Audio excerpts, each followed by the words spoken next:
This video is sponsored by JOVS. Hey, how's it going? We finally have fall weather and I'm really into it. We had our first Colorado snow and instead of being like a light dusting, we got like 3 or 4 inches where I live. Down where my friend lives, she got like 6. Which, like, what, 6 inches is average? Oh, stupid joke. Bad start. Terrible start. Hello, welcome back. Today we're gonna do an Am I the Asshole? I feel like we haven't done one of these in a little bit, so time to get back into it. Today we're actually doing the top reacted to Am I the Assholes ever on the subreddit. But before we jump into the video, let me tell you about today's sponsor, JOVS. So JOVS has been a sponsor on this channel before. We absolutely love them, and I know a lot of y'all have actually been buying and using the product, which I specifically know because some of you have been leaving comments about how it's helped you, so we love to see that and we love to have them back. And today we're going to be talking about the JOVS Venus Pro 2 hair remover. So on this channel, we love the freedom of choice. Some people choose to have body hair, some people don't. And for those of y'all who don't, JOVS Venus Pro 2 hair remover is an awesome way to help you out. The device uses a full screen of sapphire that feels cold to the touch when it's off and when it's on. Here you can see that within just 27 seconds of powering on the device, the entire screen is going to frost over. Now this cooling effect is actually to make this a pain-free process and to help with irritation. This ultra-thin sapphire screen is what makes it differ from other IPL products on the market. It also has a 330-degree rotating head that makes it easy to get to anywhere you need to on the body.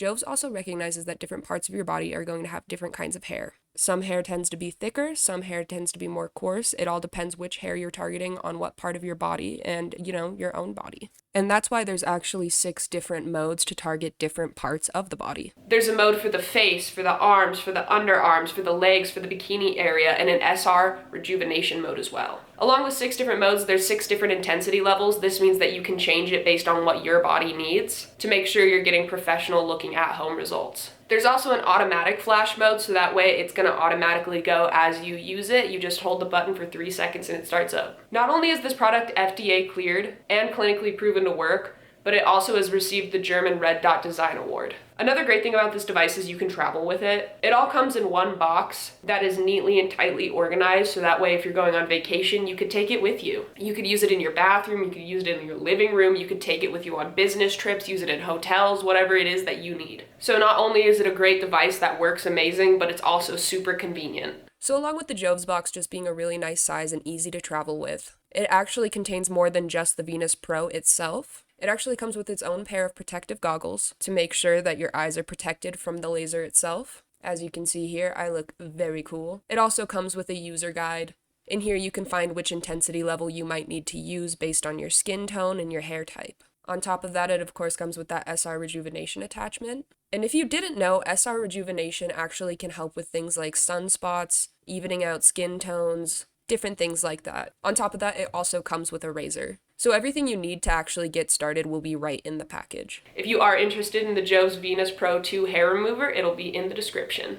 JOVS also went ahead and gave me a code to give to y'all that's going to be an early Black Friday price. So with the JOVS Black Friday 55% off big sales promotion, you can use the code KSK40 to get the best price of the year. And with all that being said, let's get into the video. Okay, the one that we see in the very #1 spot was posted 2 years ago. Am I the asshole for telling my wife the lock on my daughter's door does not get removed till my brother-in-law and his daughters are out of our house? My brother-in-law Sammy lost his home shortly after his divorce 10 months ago. He moved in with us and brought his twin daughters, Olivia and Sloane, 18, with him a couple of months ago. His sister, my wife, and I have one daughter, Zoe, 16, and she and her cousins aren't close but get along fine. Olivia and Sloane have no respect for Zoe's privacy. None. They used to walk into her room and take everything they get their hands on. Makeup, phone accessories, clothes, school, laptop, etc. Zoe complained a lot, and I've already asked the girls to respect Zoe's privacy and stop taking things. My wife and Sammy see no issue with this. After all, they're girls and this is typical teenage girl behavior. I completely disagreed. Theft is not typical behavior and should literally be stopped in its tracks when you see it happening. Breaking people's boundaries is not typical teen behavior. This is like the perfect time in life to actually set these firm boundaries and have them learn. And I'm surprised that the twins that are 18 have yet to learn that. Like, not only is that just disrespectful behavior in general, but you're also in somebody else's home because you lost yours.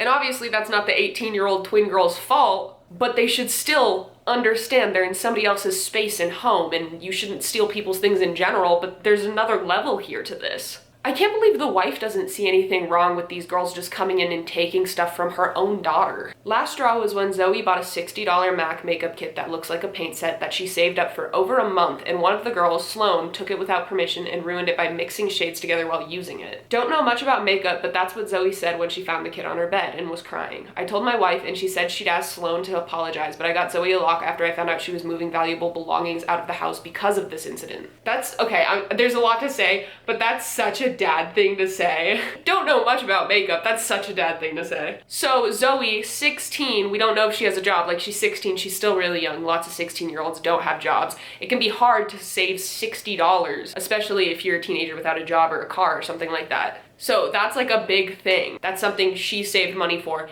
and purchased for herself. And once again, at a pretty big age, 18, I feel like you should know better. And I feel like you should also know that it's gonna ruin the makeup palette. I don't even really wear makeup, and I know that if you take a palette and you start fucking mixing shades, you're ruining colors. That's just that's basic shit. That happens in watercoloring in fucking kindergarten. Like, you're telling me she can vote, but she doesn't know you shouldn't steal things and not mix makeup palettes? I'm glad that the dad realized how messed up it is that his daughter's having to remove her items from her home for safety, because that's like a huge step she has to take. I'm glad he recognized the severity of that and like got her that lock. Sammy and his daughters saw the lock and weren't happy. The girls were extremely upset. Sammy asked about it and I straight up told him. He said, "My daughters aren't thieves. It's normal that girls of the same age borrow each other's stuff." He said Zoe could easily get another makeup kit for 15 bucks from Walmart and shouldn't even be buying expensive adult makeup in the first place, and suggested my wife take care of this defect in Zoe's personality, trying to appear older than she is. He accused me of being overprotective and babying Zoe with this level of enablement. She's 16! That's the age that girls are typically buying better makeup and like wanting to look more, like that's a typical 16-year-old behavior, is wanting to be more grown up than you are. That's exactly what being 16 is like. Being 16 is wanting to be 22. That is exactly what every 16-year-old, well, I don't want to say every, but I feel like that's what the vast majority of 16-year-olds are going through. When you're 16, you're growing up, you see 18 just in the horizon, you're starting to feel older, you're starting to want to feel older and be older, you're starting to want freedom. It's so natural. And also, it doesn't matter. The makeup was $60. She saved up for it, and your daughters ruined it. If anything, that dad should be giving her the money or buying her a new palette. Being like, oh, well, she shouldn't have bought an expensive one, and she can go buy another one at Walmart because, oh, it's her fault for wanting a $60 MAC makeup kit that my daughter ruined. What? It sounds like I'm totally understanding where the entitlement of these teen girls is coming from. If I was that dad, I would kick him out immediately. I'd be like, I'm done. I don't give a fuck about you. Get out of my house. A defect in my daughter's personality? Absolutely not. I told him this is between me and my wife, but she shamed me for putting a lock on Zoe's door for her cousins to see and preventing them from spending time with her, saying I was supposed to treat them like daughters, then demanded I remove it, but I said this lock does not get removed till her brother and his daughters are out of our house. Glad he's standing up for his daughter. She got mad I was implying we kicked them out and said her family will hate me for this, so I reminded her that I let Sammy and his family move in, which is something her own family refused to do, so she should start with shaming/blaming them for not taking their own son and nieces/granddaughters in. If it wasn't for her family's unwillingness to help, we wouldn't be dealing with this much disturbance at home. Everyone's been giving me and Zoe silent treatment, and my wife is very much upset over this. You and Zoe are your wife's family, so that sentence already makes me feel like she doesn't appreciate y'all enough to be like, my family will hate you for this. You are family. This is your main immediate family. Your wife, your daughter, those are the most important people, right? Those are your family. The fact that she's not seeing a problem with her daughter being taken advantage of, the fact she's not seeing a problem with her brother saying their daughter has a personality defect and trying to tell the husband what to do in his fucking home, that's wild to me. You're not the asshole, and honestly, I don't understand why you're with that woman. She clearly doesn't respect you or your daughter. Also, the sentence of like, you should be treating them as if they're your daughters. No, they're not your fucking daughters. They're your nieces. The fact that Sammy was trying to tell you how to parent is weird. That's a boundary. You're not their dad and he's not her dad. Anyways, moving on. I see why this one is the number one. I could see how this could definitely ruffle some feathers in the Am I the Asshole community. Am I the asshole for suing my girlfriend after she had taken my 1967 Impala project taken to the scrapyard? That's just kind of heartless. That's brutal. I'll try to keep this short. I had a 1967 Impala 4-door that I bought in February of 2019. A couple months ago, I bought my first house that had a 2.5 car garage. I moved the car in and started tearing it down for a complete restoration. I had the body in one bay and the chassis in another, plus the whole garage filled with parts. About 2 months ago, my girlfriend came to live with me during this whole crisis and the whole time has hated that car. She wants to park in the garage, but I have 2 acres of land with a lot of nice places to park under shady trees, or hell, even in the barn if it has to be inside. I tell her tough luck, it's my house and it's not like I can just throw it back together real quick. Anyways, I was out of town for a couple of days on a business trip for the small local company I work for. When I got back, my girlfriend was all smiles, making me food all the time, doing all the chores, all that. I thought maybe she was just happy to have me home, but then I realized that I didn't see her car parked in its usual spot. I asked her where she parked so I could make sure I mow that area and keep it clean, and she said not to worry because she parked it in the garage. I asked how, and she told me to go check it out. Turns out that while I was gone, she hired some people to come over and move everything related to that car, including the drivetrain, body, and chassis, and all parts taken to the local dump/scrap yard. I was absolutely dumbfounded. I had spent over $11K on that car, including new parts, services, and the car itself. I told her that I was going to be taking her to court for that, and she brushed me off like I was being dramatic. I told her that it's dumb between us and to pack her things and leave. I admit I was really angry, but I did end up getting a lawyer, and as I have all the receipts for all that money spent, and I have her on my house's security cam footage, letting the guys in and watching them take it all, I think I can win. Her family and friends are absolutely blowing me up, saying it's just a stupid old piece of junk and that she cannot pay back all that money I spent and that I should just let it go.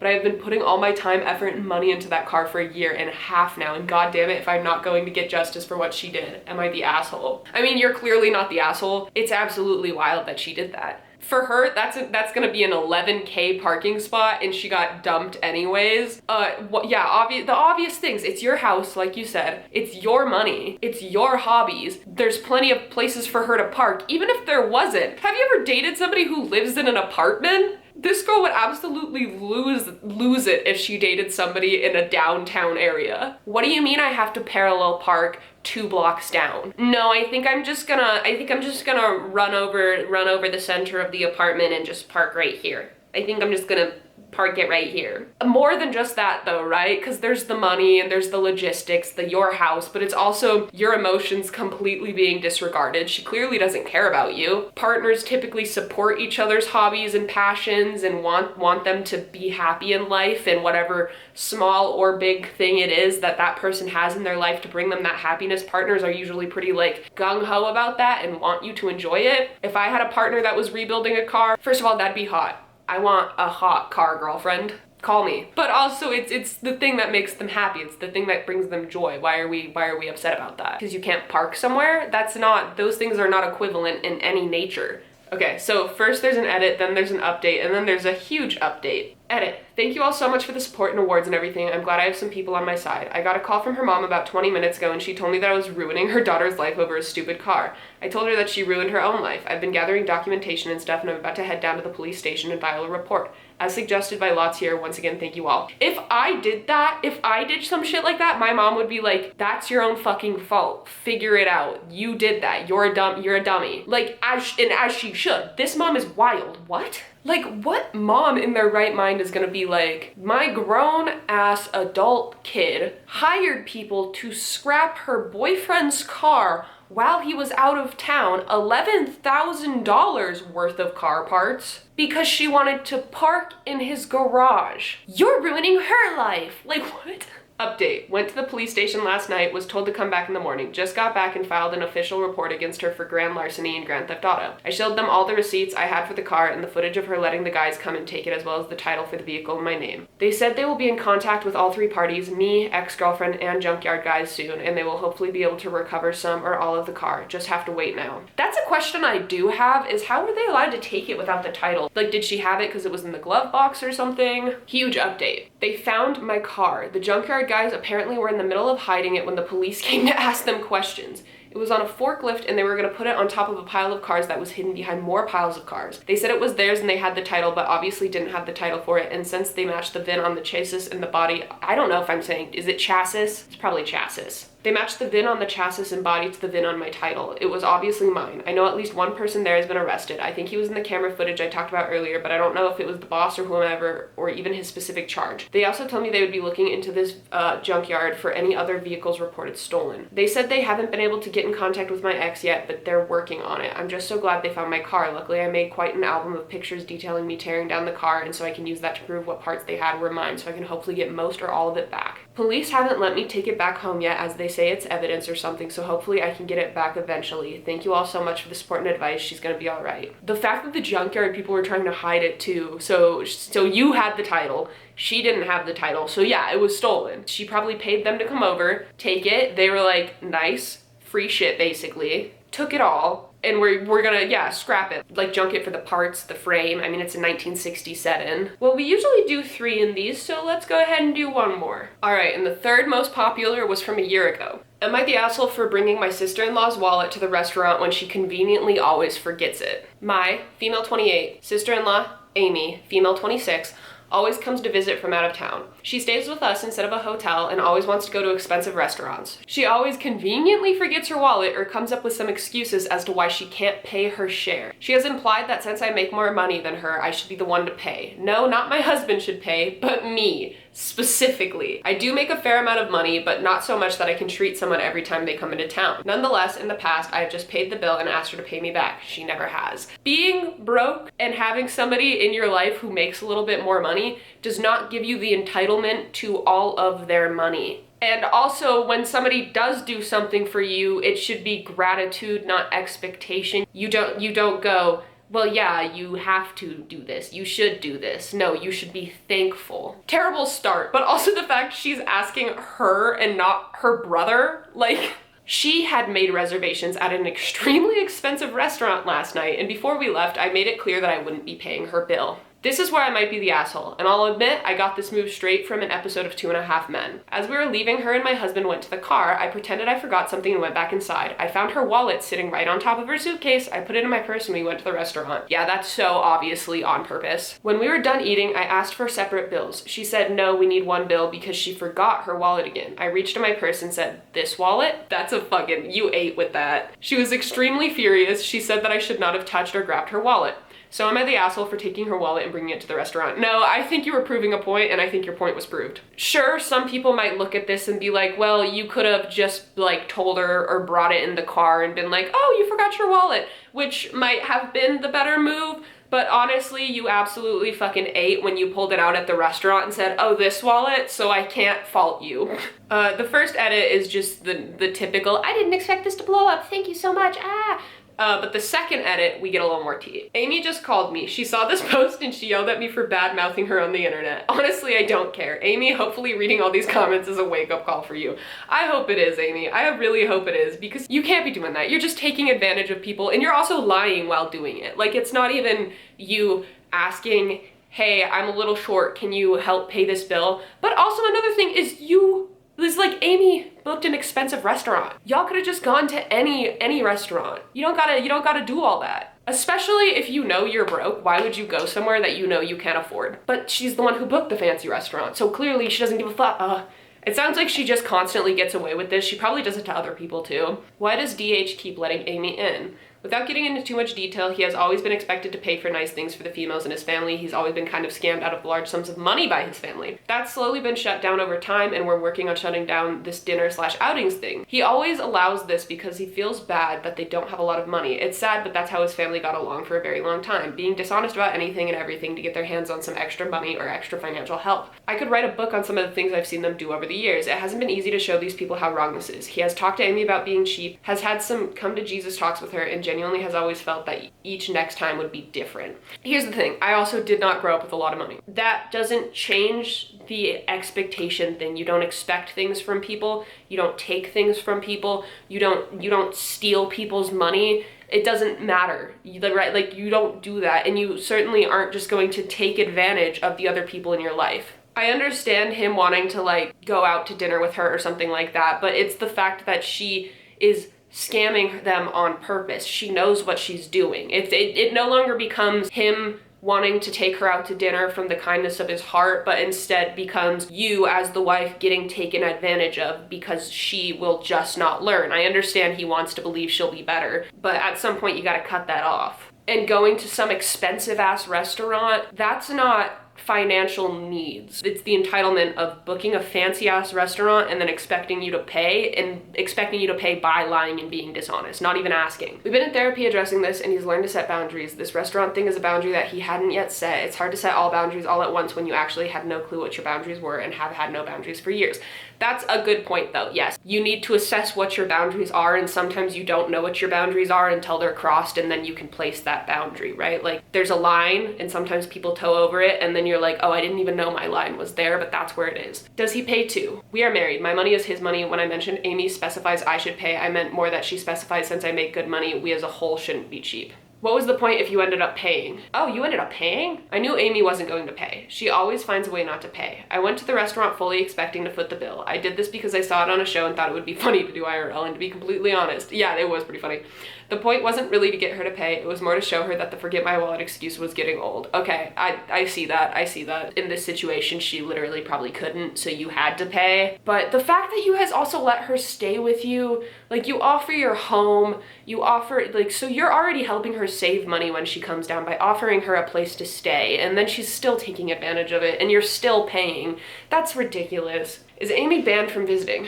Fortunately, this post turned out to be a good thing. DH has always had it in his head that Amy is a good person and has had her reasons for being sneaky and cheap, like I mentioned above. In his head, it's not her fault she is that way. It's the circumstances of their upbringing that cause her to make bad decisions. But seeing Amy's reply to my post and people's response to Amy has really changed his thinking. That's the first time Amy has outright admitted that she's purposefully taking advantage. Reading some of the other comments has also been eye-opening for him. So DH has told Amy that she's not welcome here, at least not for a while. I agree. That's a good boundary to set. Judgment. Thank you for the not the assholes, but I liked one commenter's sometimes it's okay to be the ass. I think that's exactly what it was here. It was an ass move, but also outweighed by Amy's assholery. Thanks again. This is the end of this. I won't be giving any more updates on this comment. Yeah, like I said, you could have gotten in the car and been like, oh, here's your wallet.